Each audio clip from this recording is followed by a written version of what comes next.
Good morning. Good morning, Timothy. Good morning, everybody watching us on this beautiful November morning. It's November 10th. It's the year 2024.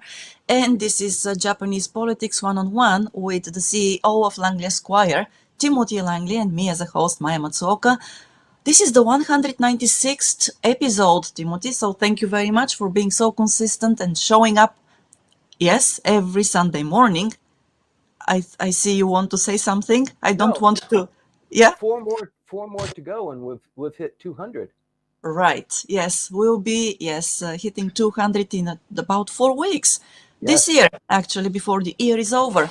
So I don't want to keep people waiting, and I'll give you the screen or half of it at least, so that you can let us know what we're going to hear from you today. Thank you very much, Maya.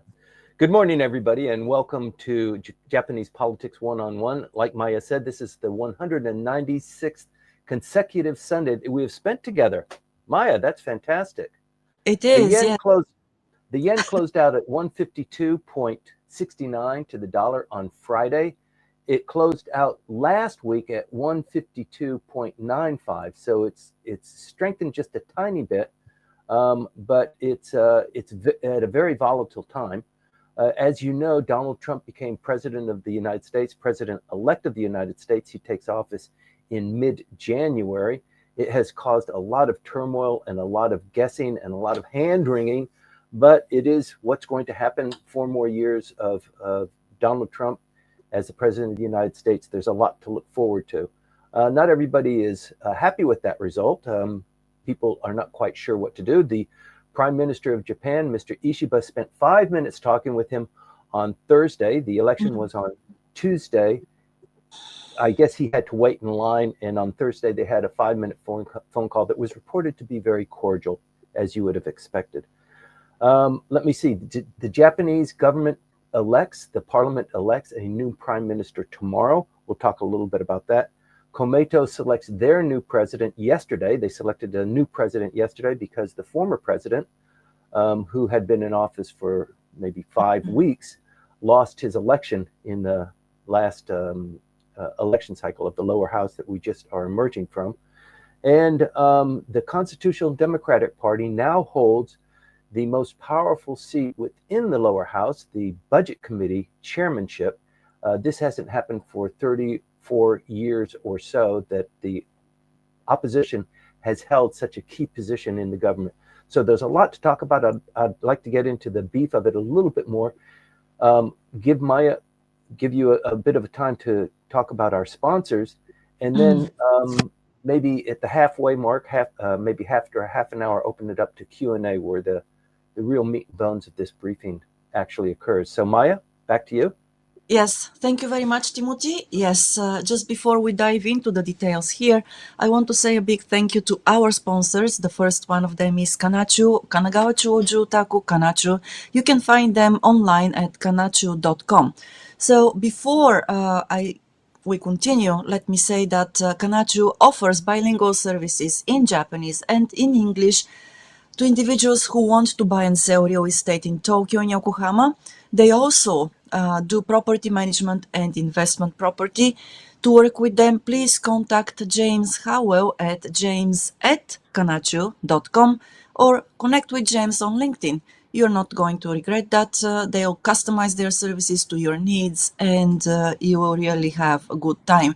Not just working with them, but also communicating and talking about your future projects with them. So thank you, Timothy. Let's go back and see what more we can learn from you today. Great. Thank you very much. So as I was saying, the Japanese parliament selects the prime minister tomorrow. This is a big deal, very complicated. As we just came through the election for the president of the prime minister, there was 2 rounds. There were 9 candidates, you'll remember. In the first round, we basically figured out who's in the first position and the second position. And in the second round, the person in the first position and the second position also went for a vote. And it turned out to be Mr. Ishiba against Ms. Takaichi. And Mr. Ishiba won and became prime minister very briefly and closed down the House for an election for the entire lower house. That election was last week. The LDP did pretty miserably. They lost more than 12. They lost about 65 seats, which is about 12 less than what they need to have at least a majority position. So as a consequence of that, there are a couple of things that are happening. Number one, the Diet needs to come together, the upper house and the lower house. They're going to do that tomorrow, and they're going to vote on who is going to be the prime minister. And similarly, there's likely to be two rounds. The first round is the LDP will vote for their member, the Constitutional Democratic Party will vote for their member, the Democratic Party for the People will vote for their member, Mr. Tamaki, and it will be all over the board, and there will be no clear winner. So they will have round number two, and in round number two, clearly it's going to be Mr. Ishiba versus Mr. Noda, who is the leader of the Constitutional Democratic Party. That is the thinking as it is right now. There are other combinations that could come through. So for example, and we're not going to know, all of these discussions are secret at this point, but it is possible that the Constitutional Democratic Party forms a union with the Democratic Party for the People, even in to the extent of offering Mr. Tamaki being the prime minister in order for the opposition party to completely kick out the LDP. That is a possibility. It is mathematically possible. I'm not sure if there's enough push there. That would mean that all of the opposition parties need to come together. That means the communists, the Shinseito, all of these parties, Ishin-no-kai. It is possible, but it's unlikely. Mr. Baba, a good and very dear friend of mine for many, many years, is the leader of the Ishin-no-kai. And he just announced on Thursday that he would not be seeking the party leadership when they go to a convention on December 1st. So today is what, the 10th? So in 20 days, they will have their party convention. And he has said kind of to take responsibility for the fact that Ishin-no-kai did not do better than it did. It lost seats, in fact. He's going to take responsibility for that and not run for election as the Ishin-no-kai leader. He and the Secretary General who were managing the election campaign are both resigning from their positions. There's a lot of resignations. There's a lot of movement going on there. And this will become a little bit clearer. One of the things that became very clear was that the Constitutional Democratic Party insisted on and received as a consolation the chairmanship of the very powerful budget committee in the lower house. So this, the opposition has not held this position. This is the most powerful party committee position within the lower house, and a lot is decided there.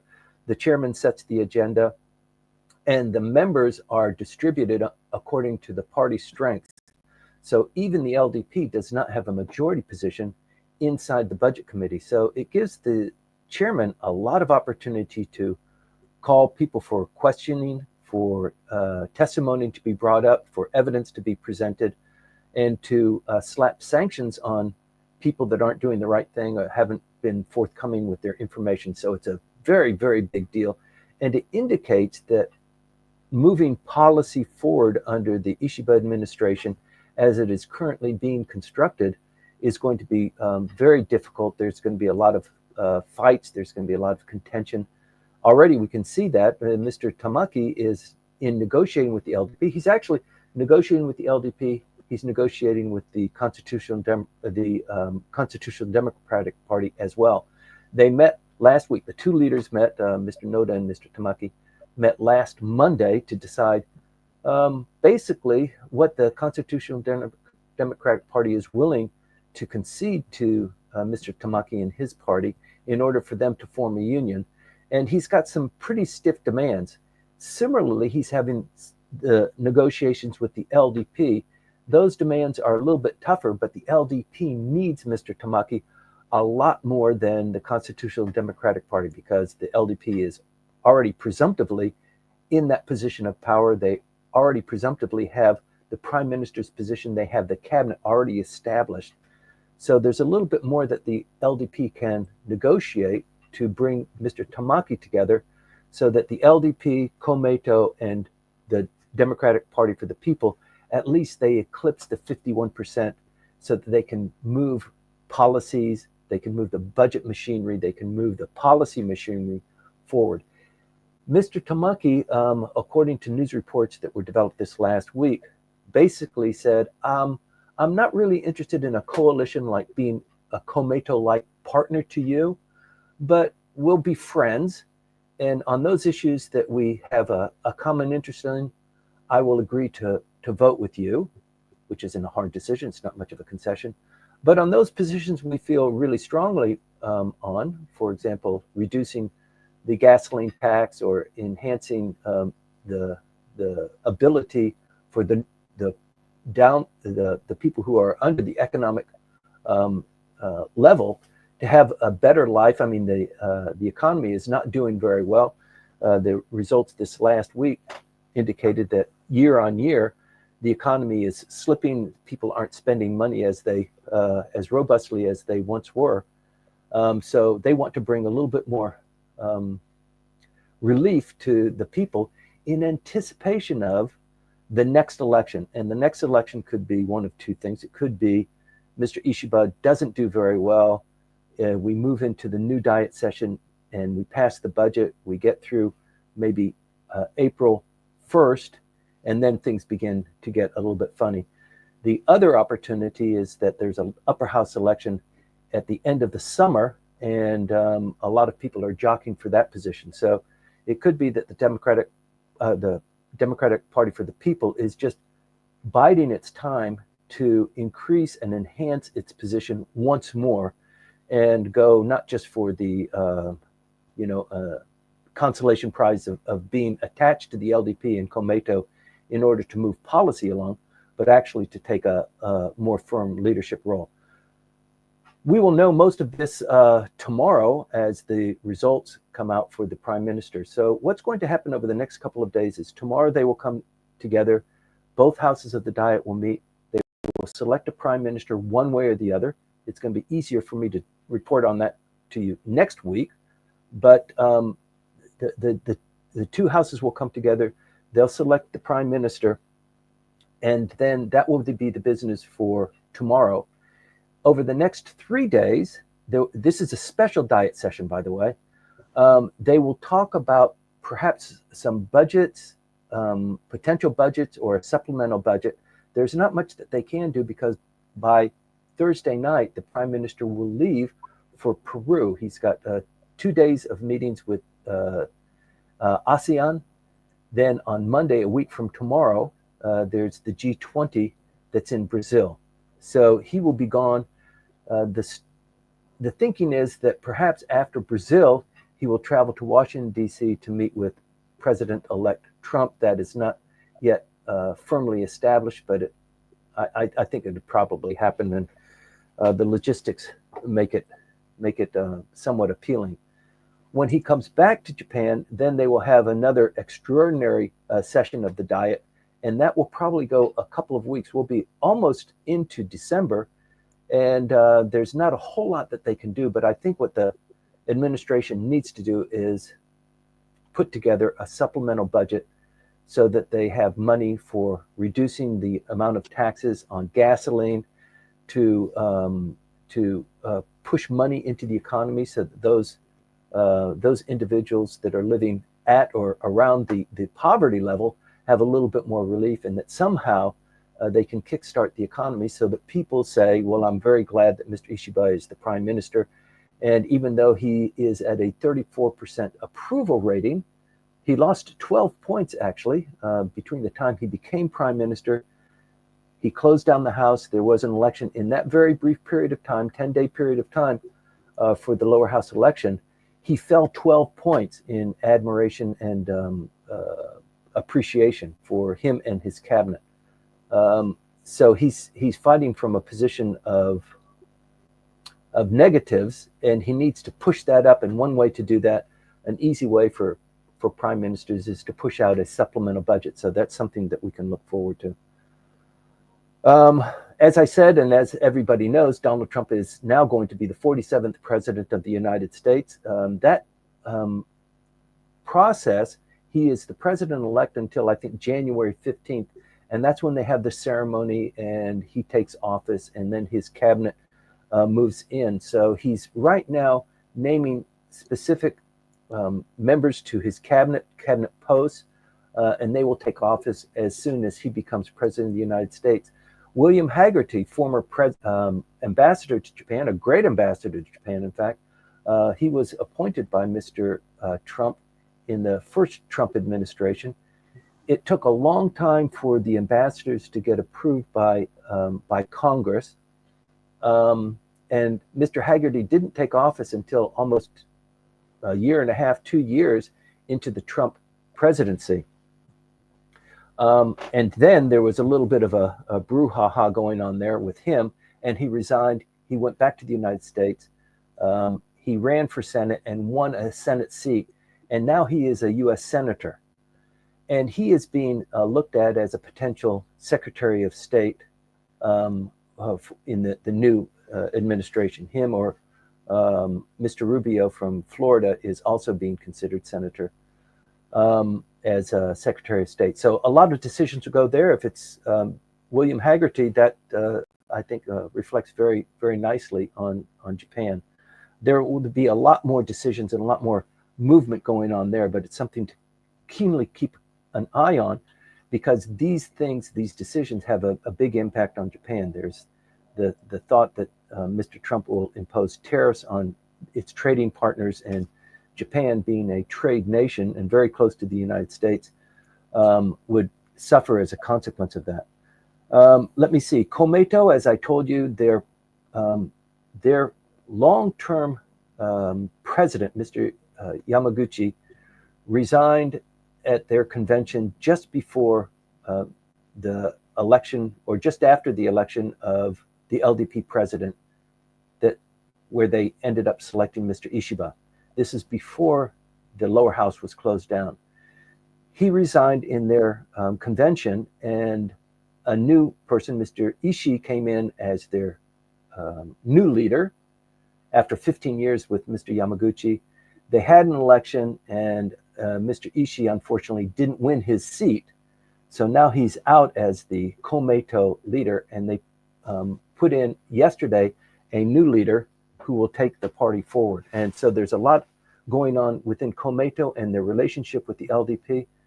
Komeito didn't come through, as it almost always does, with the number of votes to supplement the LDP. So there's a lot of soul searching that's going on, not just in the United States, but also here in Japan as well, and something that we can all look forward to. It's going to have a big impact. So Tetsuo Sato from Hiroshima, 72 years old, will take over that position starting from yesterday. The Constitutional Democratic Party, as I mentioned in the opening, now holds the very powerful Budget Committee seat. It's not been since 1994 since an opposition candidate, an opposition party, held that position. So it's not just that they went from 98 seats to 149 seats that gives them that ability to insist on the Budget Committee. It doesn't include a cabinet position, but it does include this very powerful position that I think the Constitutional Democratic Party will milk, and we will see a lot of results as a consequence of that. Hirofumi Yu is the appointed person from the Constitutional Democratic Party. Of the 17 standing committees in the lower house, the LDP got 8 of those. The Constitutional Democratic Party got 6. Nippon Ishin-no-kai got 1. The Democratic Party for the People got 1. Komeito got 1. So of the 17, there's a distribution based on what the election results told us. And so that's how those committee positions go. The cabinet, there are 2 positions that were lost because the members lost out. those were filled this last week by candidates from the LDP. I had thought that there might be at least one cabinet position that was offered to the Democratic Party for the People, but I think maybe because Mr. Tamaki was being so reticent about joining a coalition, and instead saying, let's just be friends. And when you're proposing a policy initiative that we like, then we'll support it. And if not, then, I mean, it's not really being in bed with each other. And I think he needs to preserve that independence for the next round that is coming up. You might remember, moving on, you might remember that in July, there was a yen intervention we suspected, because the yen was at 160, 161, 162. And then it fell down very quickly and strengthened rapidly. And it is now several months after that, and the disclosure of what actually happened has finally come out. It was released just the other day. In July 11th and July 12th, the Ministry of Finance propped up the yen by interjecting into the market 3.17 trillion yen on the 11th. That's about almost 21 billion US dollars. The following day, they injected about 70%, 75% of that amount once again, 2.37 billion yen. They injected into the economy, and that brought the yen from being at about 160, which was a 38-year high, down to something a little bit more reasonable. I'm sure everybody remembers how that happened and what happened there. But it was wow, that's a lot of money. Mostly people are going to ask, where did this money come from? Is it foreign exchange? And I think the real answer is it's just the U.S. bonds that the government holds, treasury bonds. They just sold those to prop up the yen. Ishin-no-kai, Mr. Baba, announced on Thursday that he would be taking responsibility for the poor performance of Ishin-no-kai, going from 43 seats in this last election to 38 seats. On December 1st, Ishin-no-kai will have their convention, and he has said that he's not going to run for the leadership, and he and his Secretary General will both resign and take different positions in the party as dictated by the election that will be held then. So I guess the Ishin-no-kai is going to try a different strategy, but they need to actually become a little bit more of a powerful player in the opposition. One of the ideas was that rather than the Democratic Party for the People being a partner with the LDP, should the LDP not do very well, it would be Ishin-no-kai. But since the Democratic Party for the People did so well, they increased their seats by 250%. I mean, what a shocking revelation that was, telling the LDP that the entire population, the LDP is disdained by the voters, and they want to see changes because of the scandal and what's going on there. So this scandal is not over, because once again, the Constitutional Democratic Party member is running the budget committee. So if there are questions that are left unanswered, it will come up in budget committee hearings. You see budget committee hearings on television pretty frequently. It is basically when the prime minister or members of his cabinet are put in the hot seat. They raise their hand to answer. Somebody asks them a question.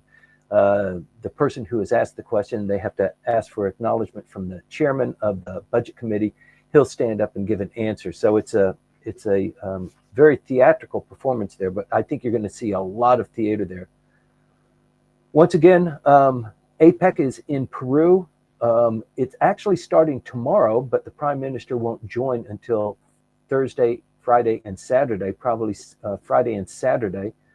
Then he takes a break on Sunday and travels to Rio de Janeiro to join the G20. There's 2 days in Rio de Janeiro. And then following that, he will return back to Japan. And the thought is, once again, that he will make a visit. I think it's probably a foregone conclusion that he will go to pay respects and to meet with President-elect Donald Trump. We always talk about what's going on geopolitically and regionally, militarily. North Korea fired off a salvo of missiles just hours before the United States started their election for President of the United States. They fired off perhaps 7 short-range ballistic missiles to make sure that the world's attention was not just on the United States, but they're still here too. Don't forget us. On Thursday, the South Korean frigate visited Yokosuka and was boarded by the Minister of Defense, Gen Nakatani. This is the first time for the Minister of Defense to set foot on a South Korean military vessel. So as we see with the Canadians, we reported on this 2 weeks ago that the Coast Guard came to visit Yokosuka. It was the first time for the Canadian Coast Guard to visit Japan. It was actually an icebreaker that visited, but military, or not military, but Coast Guard application for anti-piracy, for illegal fishing, for surveillance, that sort of thing.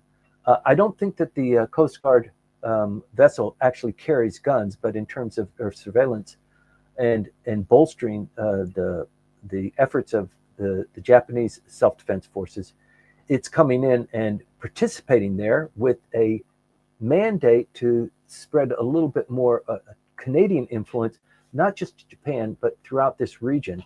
And now that is actually, it has been revealed that there's more and more to that the Canadians are coming in a little bit stronger, a little bit heavier throughout this week. So the fact that the missiles were launched on Monday. Can you turn your mic off, please, Maya? I can hear you scribbling with your cat.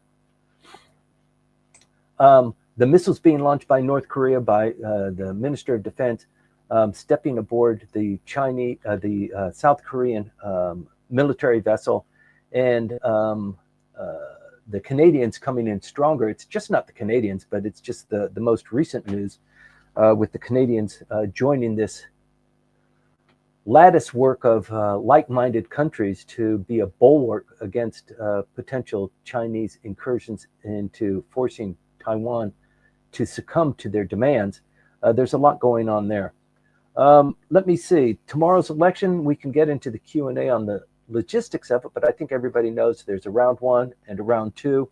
It is mathematically possible that the Constitutional Democratic Party could cobble together an alliance so that the prime minister is not elected from the LDP, but is elected from one of the opposition parties.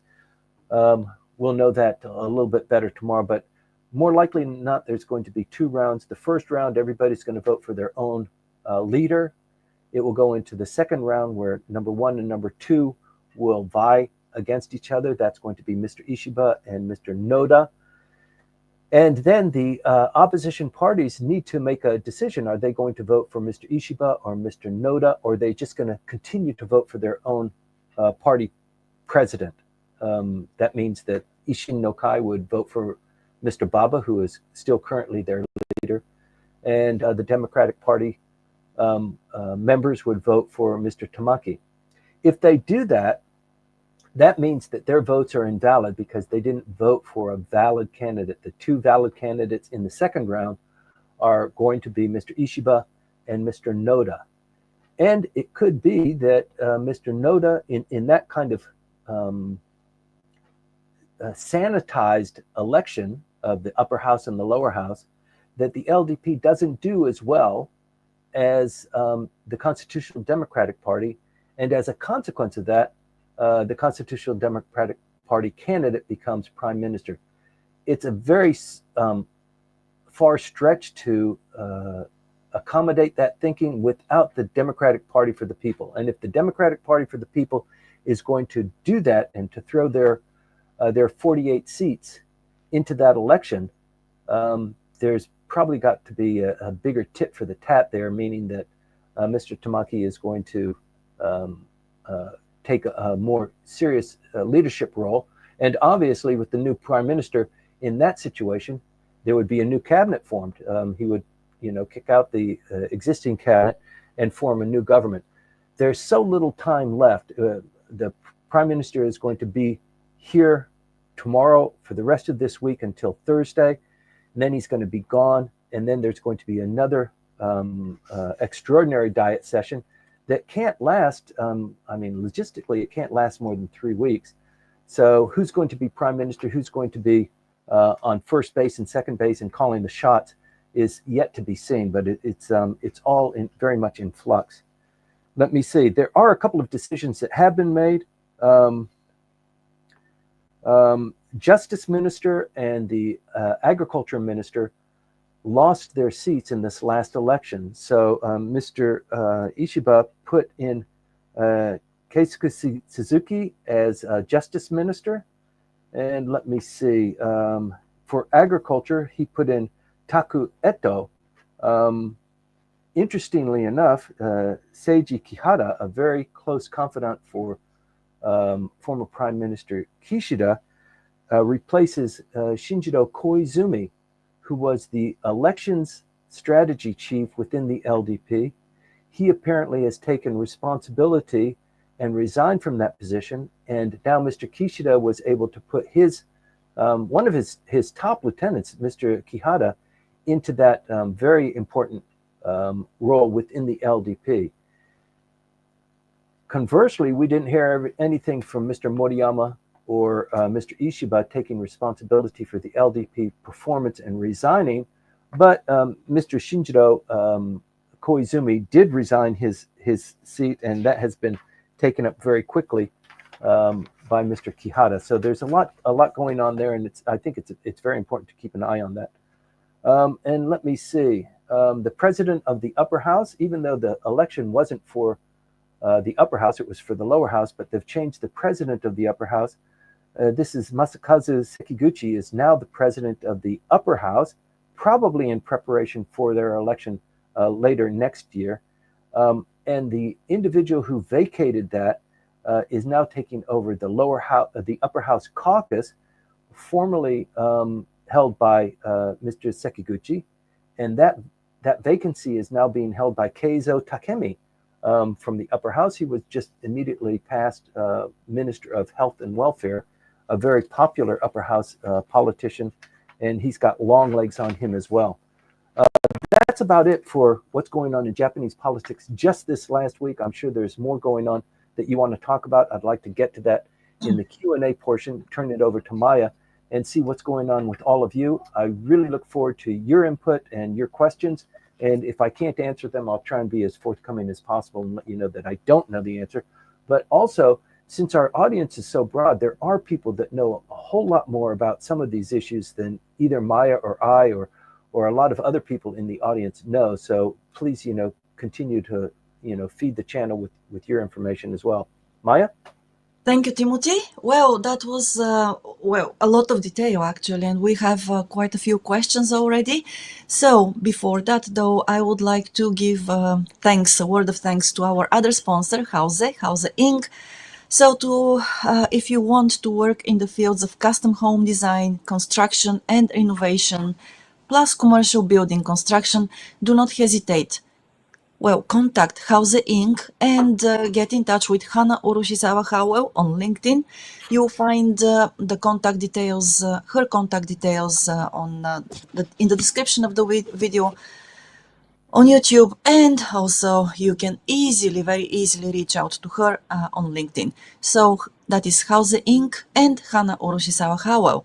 So thank you very much, Timothy. I'll start with the questions on LinkedIn, because we've got, once again, the very first questions, 4 of them actually, coming even before the beginning of this live stream, and the questions are from Byron Johnston. Just let me get there now. Okay, no, not here. Oh, okay, here we go. So you ready for that? Sure. Yes. Okay, first, some in the LDP leadership appear to consider the Democratic Party for the People's demands as unaffordable. Yeah. Question number one. If they cannot agree and the DPFP and Ishin vote against the LDP minority government's 2025 budget, what is the process in Japan to create a new government if if Prime Minister Ishiba resigns? Okay, so they had a meeting of the LDP. About almost 200 people in the LDP met with the prime minister, I think on Wednesday. It might have been Thursday, but it was a very difficult day for the prime minister. And there were plenty of people that said, you should resign. Look at what you did. You don't deserve to be prime minister, even though we're going to vote for a candidate on Monday. So a little bit of preparation for what was going to be happening. But I think the decision was made that Mr. Ishiba would remain as prime minister until they pass the budget for 2025. And that budget must be passed on April 1st, as everybody knows. So all of the stuff that's happening from, not so much right now, but I think we really get into the brass tacks in January. In January, there is a constitutionally mandated diet session that goes for 150 days. And the vast majority of that effort for that mandated diet session is to pass the budget. So I think the thinking right now is keep Mr. Ishiba as the prime minister until we pass that budget, and then for him to resign or something, and let's put in another prime minister. They can do that without there being a whole lot of confusion caused as a consequence of that. So it looks like the LDP has said, look, even Miss Takaichi, she didn't join this meeting where everybody wanted to beat up the president. She didn't even join it. But she did send a message to her LDP members saying that, we need to stick with him. If we have the fractured LDP, we're going to get killed by the Constitutional Democratic Party. We need to be a unified party. I'm not going to incite dissension within the ranks. Let's come together. So I think that voice won over, not just hers, but other people's voices as well. So there's not much time between now and the ordinary diet session. I think the only thing that the diet can do right now is elect their prime minister, pass a supplemental budget, and then close it down. And then we go into the New Year's vacation, and then the diet would start sometime in mid-January for a 150-day session. I hope that answers Byron's questions. He always has good ones. He does, and I continue with his questions. Question number 2. Does the emperor have any role in the change of government when there is no new election? So the emperor is the Japanese head of state. The Japanese head of state is not the prime minister, it's the emperor. When emissaries from abroad are sent to Japan, they're not ambassadors, they're only emissaries until they meet with and are authorized by a formal briefing or a formal meeting with the emperor. So I think we've talked about this before. Caroline Kennedy voted for the horse-drawn carriage rather than the motorcade. The horse-drawn carriage is all organized and supplemented by the imperial household. If it's a motorcade or if it's a bus and you've got a lot of people that want to go to this ceremony, there are 3 ways that you can do it. So the emperor receives ambassadors. The emperor opens and closes the diet, but otherwise, in terms of policy or politics, constitutionally, he doesn't have any role there. But also, the imperial household is very reluctant to be very much into Japanese politics. They've actually pushed themselves out, because whenever the emperor says anything, I like to drink Coca-Cola, or Coca-Cola is that would cause a huge turmoil. So any public statements that he makes carries huge implications. So they're very quiet. You never see them in the press, and they are very reluctant to participate in the political arena. Although as head of state, he is required to open and close the diet. So I think Byron's question is there any other role other than opening or closing the Diet? If the Diet isn't closed down, for example, if the LDP decides that they're going to have a new president of the LDP, that's a private matter. That's a party matter. It doesn't involve the parliament proper. If there's going to be a new prime minister, that does require the parliament to take action, but it doesn't necessarily mean that the Diet is closed down. But that being said, the prime minister does need to be authorized and accepted by the emperor in a formal ceremony. Right, but I also think that Byron's question is a little bit different because he's asking in a case there is no new election. So, so what happens? Can the emperor actually have a say in forming a new government when? No, No. no, Oh, no. Um, Maybe at a social level, he could say something, or his eyebrow could be lifted up, or something. mhm. He could make an indication there, which would carry great impact. But I don't think he would do that, and Right. he's not really allowed to under the Constitution. Okay. And number three, question number three, if it is not the emperor, given the Japanese constitution, then who will ask someone else to form the government? Okay, so that means that the government is somewhat at a standstill. So there are 2 or 3 ways that that can happen. The first one is that I think kind of like the situation that we're going into, the Constitutional Democratic Party holds the budget chairmanship, and that can control and manipulate a lot of different things. But maybe Komeito, the LDP, and this smattering of the Democratic Party for the People hold some control. But there could be an issue that comes up where all of a sudden the battle lines are drawn. It is less 50-50, the LDP, Komeito, and whoever else, maybe the Constitutional Democratic Party or the Democratic Party for the People, decide to vote against the LDP. Now you have a kind of a breach of confidence, and anybody could, at that point in time, say, the LDP is taking us down the wrong path. We don't like the way that the government is going. The minister of one of the cabinet posts, he was involved in a scandal. So there's this huge thing, and we want to have a vote, and we want to have a vote of no confidence. That's the first way to do it.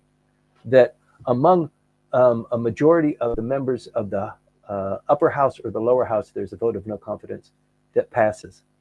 The second way is that the prime minister could say, you guys, I hate dealing with you guys. We've been working really hard, and you guys are messing things up. So I'm going to close down the house. We're going to have an election and let the public vote, and they will decide. So that's kind of what we did this last election. The prime minister decided, look, it's time for the public to tell us what they feel about the scandal, about closing down all of the factions. Let's live by the vote of the party, or by the vote of the people, the nation of Japan, and live by their decisions. That's what just happened. And although the question hasn't been asked, I think the reason for that, the reason why Mr. Moriyama decided to do that sooner rather than later, was the perception that they're going to get their ass kicked anyway. The longer they wait, the worse it's going to be. So do it quickly. Don't let the opposition parties have an ability or the timing to form a strategy or to collaboratively work together. The end result was they got their ass kicked anyway. But the counter argument to that is, but they didn't, they weren't completely defeated. Mhm. And the thought is that they're going to be really killed if they wait a month or 2 months or 3 months. And Mr. Ishiba has his cabinet, and they passed that opportunity, and now we're in January, and it would just be a bloodbath. That's the normal thinking, I believe. Right. Well, thanks for that. And question number 4 from Byron is, Timothy, what is your view on the probability of a joint upper house and lower house Yeah. election in the summer of 2025? It's a little bit too early to say, but I don't get a vote in that. All I can say is it a good idea? Does it make sense?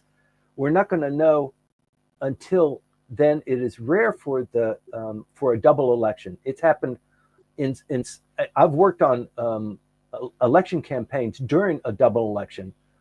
In fact, that's when the person who hired me out of Japanese law school, he changed from the upper house to the lower house during a double election phase. This is maybe, I forget, 20 or 30 years ago. But the LDP did tremendously well as a consequence of that. I think the idea for doing a double election depends on, it's probably the opposition party saying, look, since we had the lower house election in October, 5 or 6 months ago, we have been able to make certain agreements about these multi-seat districts, and I'm going to take one seat and you're going to take the other. We're not going to fight that much. And let's eclipse what the LDP and Komeito have been able to do. So with Komeito coming down, the people voting for Komeito, the average age is getting older and older. They're dying off. Not new blood is not coming into Komeito. Maybe that's a good strategy. Alternatively, the LDP could say, we've done such a great job. We've made a supplemental budget, and the Democratic Party for the People, it turns out that we have more in common than stuff to fight about. And so we've come together to have this three-party alliance. It's Komeito, it's the LDP, it's the Democratic Party for the People. And we've decided to make Mr. Tamaki, Minister of Finance, and he's really happy about that. So it's time for us to have a dual election where the members of the upper house and that's already set in stone. There will be an election for the upper house, and then the decision is either the prime ministers or the membership at large to decide. Let's close down the house and have an election too. So that's probably a decision that's made by the LDP, I would say. Well, thank you for the answers. And now I'm moving to Clubhouse where we have questions from Cam.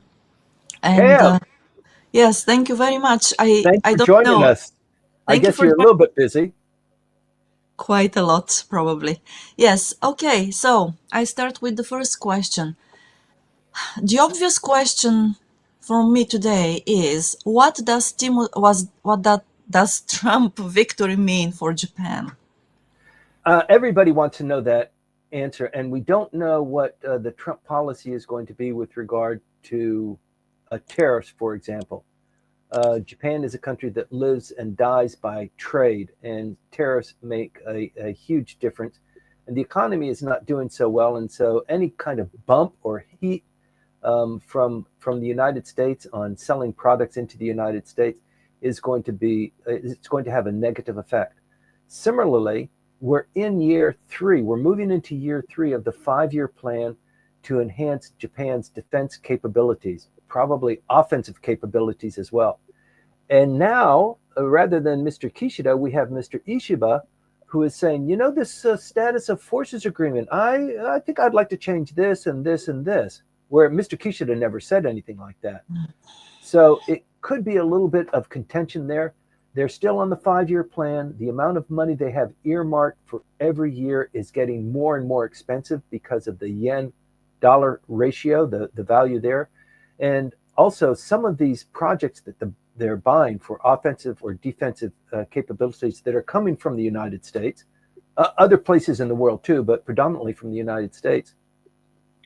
The payments for those kick in a little bit later, and if Mr. Tamaki has his way, I think it was Byron who also said Mr. Tamaki's demands are seen as a little bit extravagant and expensive, and it's true. I mean, there are trillions of yen that will not be going into the tax offices to run the economy if Mr. Tamaki's demands are met.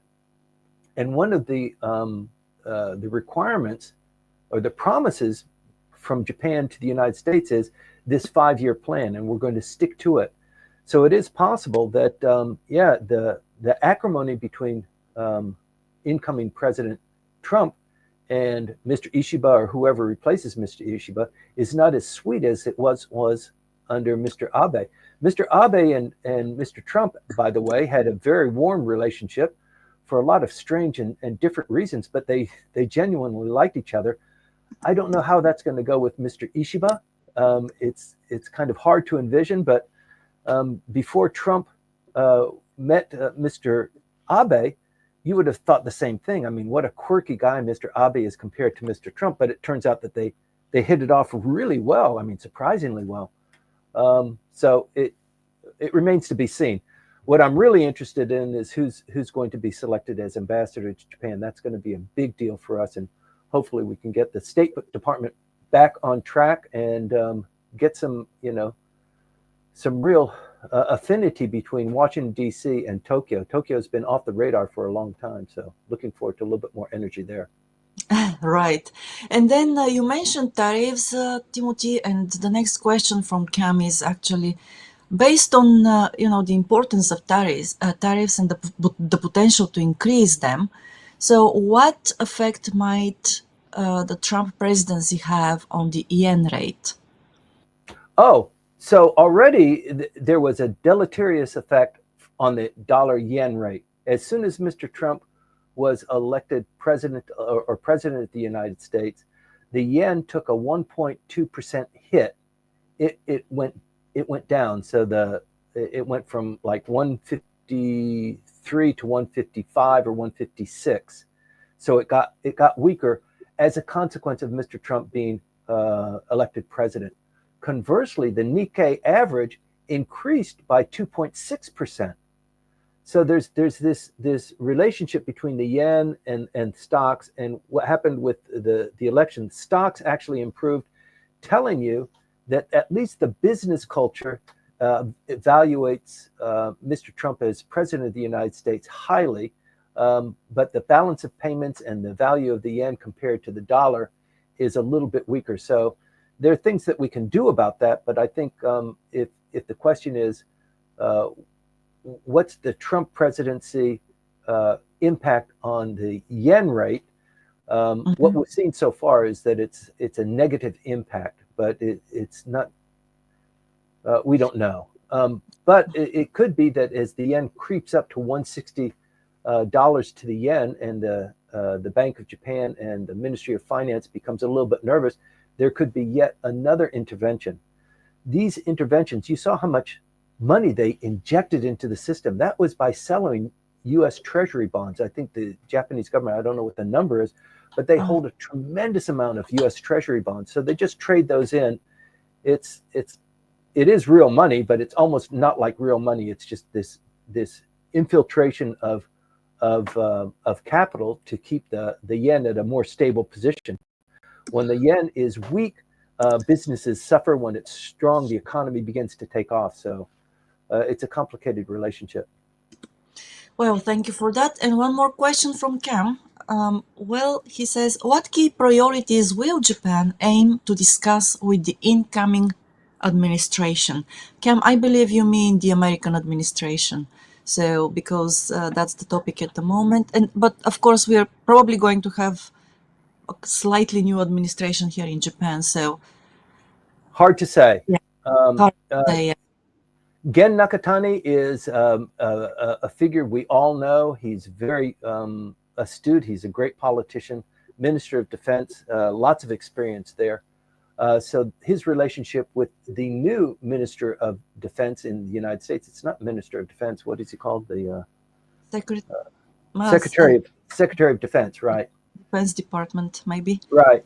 But it's a whole new ball of wax. We don't even know who the cabinet is yet and what the negotiating points are going to be. But I'm very confident that Mr. Trump knows what he's doing. He's done this before. He's not going to get bamboozled like he was in the first administration. He's not going to hire a bunch of people who end up in a position of power and then end up, being less than loyal and doing what the commander-in-chief said. I don't think you're going to have too much of that. There will be a lot of turmoil with the party that's not in power, but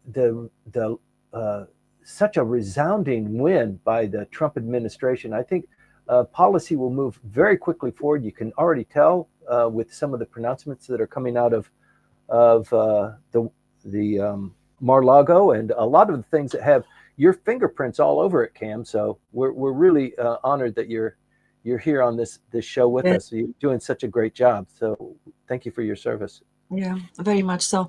And one question from me before we move back to LinkedIn, where we have questions from Hiroko and Joshua as well.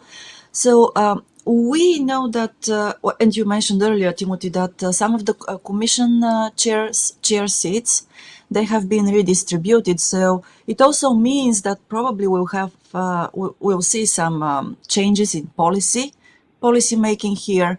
So do you expect that there will be a lot of deviation from what happened under the Abe administration and maybe also the Kishida Yeah, administration? Yeah. yeah. I think that's uh, unavoidable and Mm-hmm. probably something that is unavoidable.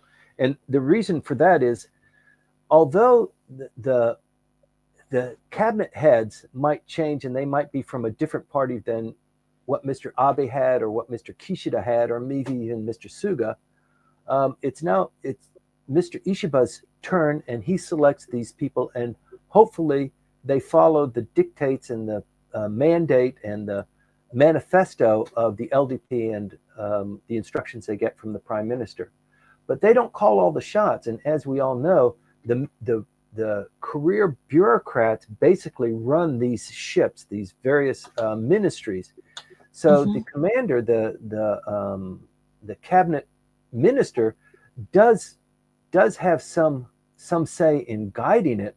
But these ministers are so busy. A car picks them up. They go from meeting to meeting to meeting. They make pronouncements. They sign documents. They read speeches that are written for them. So I think the ship of state is really pretty much guided by the bureaucrats, and there's a little bit of fine tuning at the upper levels. But I don't think there's going to be a huge change there, except for the fact that now the LDP has to share power with the Constitutional Democratic Party and with the Democratic Party for the People, probably a little bit with Ishin as well. So policy issues that come up are going to be challenged. It used to be that the LDP would say, this is the policy, this is how we're going to do it. And if you don't like it, hey, go take a hike, because we have more votes in the committee and the committee has decided it's going to be like this.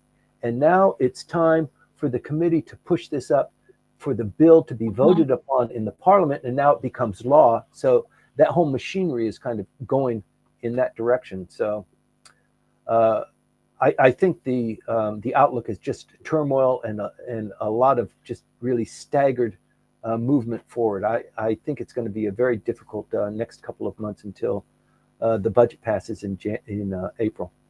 Right. Well, thank you for that. I think that we'll continue talking about this on the way forward as well.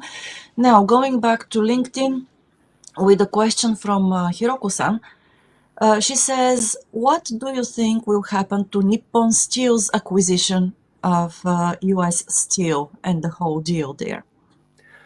So, Hiroko-san, you're always following Nippon Steel. It is a very big issue. Actually, Cam might have a little bit more insight on this. I think what they're trying to do is, while Mr. Biden is still president of the United States, is to push this thing through. So having this deal go through does generate some challenges and some negative effects, but for some people, it is very beneficial.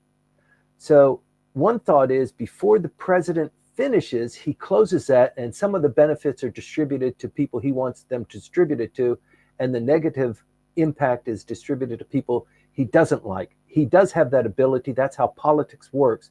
And it's not too unusual. The president-elect and Mr. Biden will meet, I think, this week on Wednesday. They'll have a discussion about this and other issues. There's also another shocking revelation that just came out about the Iranian assassination team that was sent to execute Mr.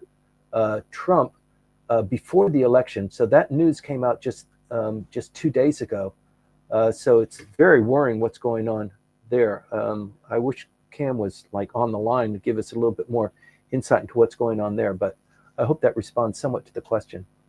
Yeah, so Hiroko-san actually, she has other follow-up comment and questions. Just let me get there because it's too many windows open on my computer screen.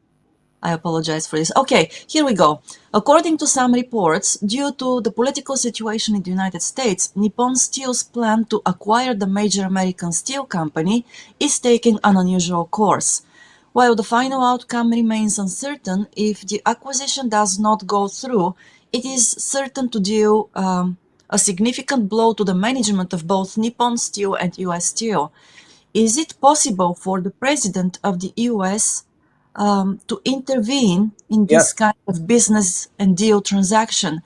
Both companies, including the US Steel's union, are happy with the deal and it would boost their business. Oh, definitely. The deal has tremendous political implications. And although they've already done kind of an analysis of why we've ended up in this mess and how come that it wasn't able to sail through, and one of the kind of defining issues there was the lobbyists that were chosen by Nippon Steel to move this process through the political machinery. They just didn't do a very good job. It could have been done a lot better, more smoothly, if there had been a smoother lobbying effort and included more of the political machinery. So, in the end result is that yes, the president holds great sway over a position like that because he can actually kill the deal on terms of national security. He could say this is a national security interest. We don't want a foreign company owning one of our primary industries, the U.S. steel. Are you kidding me? And the argument from the Japanese is we're going to make U.S. steel more effective, more efficient, better steel, cheaper. We're going to help the U.S. economy grow by hiring more people. And so that's the argument. But Right. it is, the fat lady hasn't sung yet, and it's still in play. It's not a dead deal yet. No, it isn't. Yes.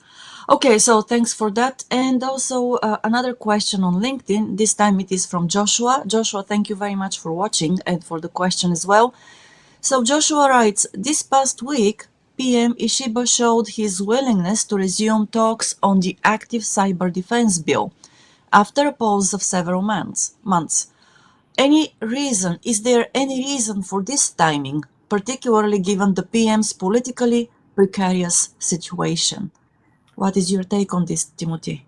There are a couple of things that are going on there. I think part of it is that Japan has an acknowledgement that it wants to join Five Eyes. Nobody wants Japan to join Five Eyes. You guys don't have your act together.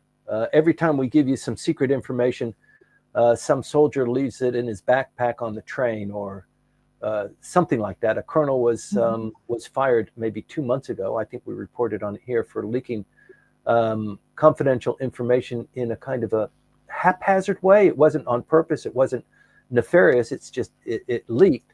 But I think Japan has acknowledged that it really needs to beef it up.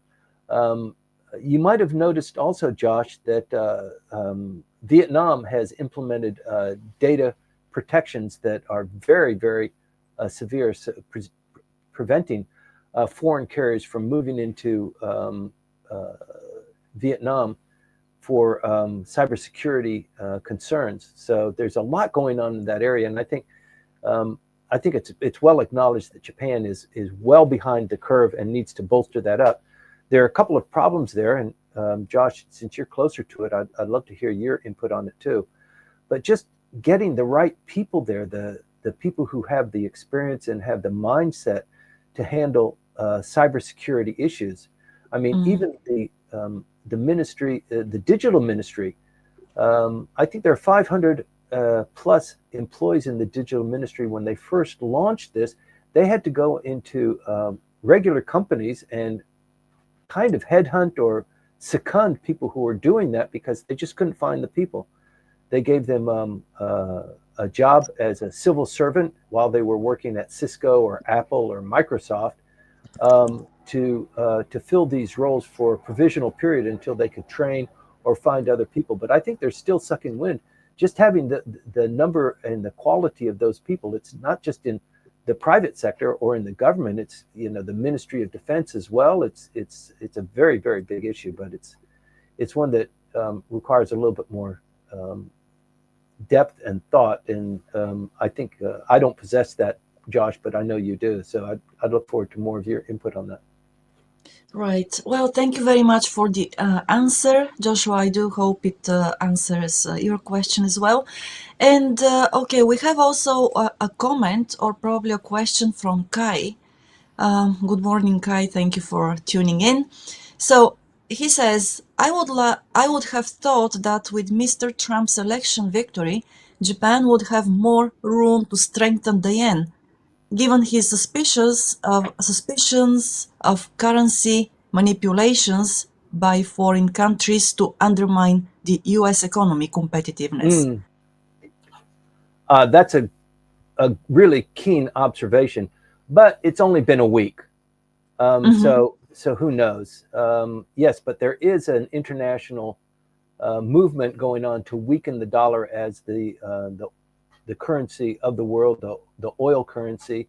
The BRICS nations are coming on very strong. They just had a big convention about maybe 3 weeks ago. China and Russia played a very important role in the BRICS convention, and this effort to dispel the reliance on the U.S. dollar. Should that happen, the United States is in a very difficult and precarious position on a global run, with the dollar being the world currency for most extents and purposes. So a lot more to be seen on that. Right. Okay. Thanks a lot Thanks, for Kai. that. Well, thank you. And Yuka, thank you for tuning in. Yes, I was not aware. No, I knew that there was something like that, but didn't really remember that the time saving, what's that time? Daylight savings time. Daylight saving time now. Yes, the US has moved, their time. So there is a difference. And for those of you who came in late, well, you still can catch up with this podcast, the live stream after we are finished, because it will remain there on YouTube, LinkedIn, Facebook as well. It will be in Clubhouse as well. So let's see. Okay, we've got a couple of more comments in Clubhouse from Cam. Also, sorry, one Yes? more issue there. We're talking about daylight savings time, where the United States advances the clock 1 hour. I'm not sure what day of the week that they do that, but I think that might have even already happened. But the other thing going on in the United States, if you're doing business with the United States, is that tomorrow is a national holiday. It is Veterans Day, so a lot of banks and schools are off tomorrow. Right. Okay. So thank you for that detail, Timothy. And let me just read out the comments on the US Steel and Japan Steel deal. The comments by Cam. He says, publicly, Pompeo is currently working on behalf of a foreign company to get US Steel acquired by the Japanese.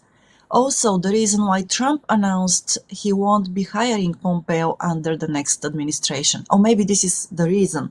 Okay, well, this is getting interesting there, and it looks like there will be a lot of developments, which will continue to follow, of course, and I'm sure that Hiroko-san, you're going to. Yes, there is conflict of interest. Thank you, Cam. Thank you for that. Right. Okay, Timothy, it looks like we have gone through all the comments, questions, observations, and also, details here. Thanks a lot for today's session as well. I know that you're on your boat now. I can see that, and I appreciate your time for doing this. And to everybody who stayed with us, thanks a lot for being with us this morning again on November the 10th. And we'll be here once again next Sunday at 8:20. Okay, so for everybody watching us or listening to us from the United States, now the time is different for you, thanks to the daylight saving time there. Okay, if you have any questions, if you have any comments, please share them with us even during the week so that we can talk about them or address them next week on Sunday morning. And of course, if you are on any of the platforms now, let us know that you have been there. Give us a like, hit subscribe, or just, let us leave a comment. That's all. Timothy. Thank you very much, Maya. Thanks everybody for tuning in. I look forward to talking with you next week. I'll try and do a little bit deeper research on Joshua's question so that we can give that a little bit more thought. And also, Cam, thank you very much for participating. We look forward to your input, and thanks for being a part of the audience. You're playing a very central role, and congratulations on your election. Congratulations on that. And well, one more thing before we say goodbye. Thanks a lot to our sponsors, Kanagawa Chuo Jutaku or Kanchu, where you can contact James at kanchu.com for any projects in buying and selling real estate in Tokyo and Yokohama, property management, investment property. And also you can talk with James Howell, who represents Houze Inc. for any projects in custom home design and construction, renovations, and commercial building construction. Thanks a lot to both of you, Hannah and James. It's a pleasure to help you get more visibility here and with our audiences. That's all for today. Have a great Sunday. See you next Sunday again.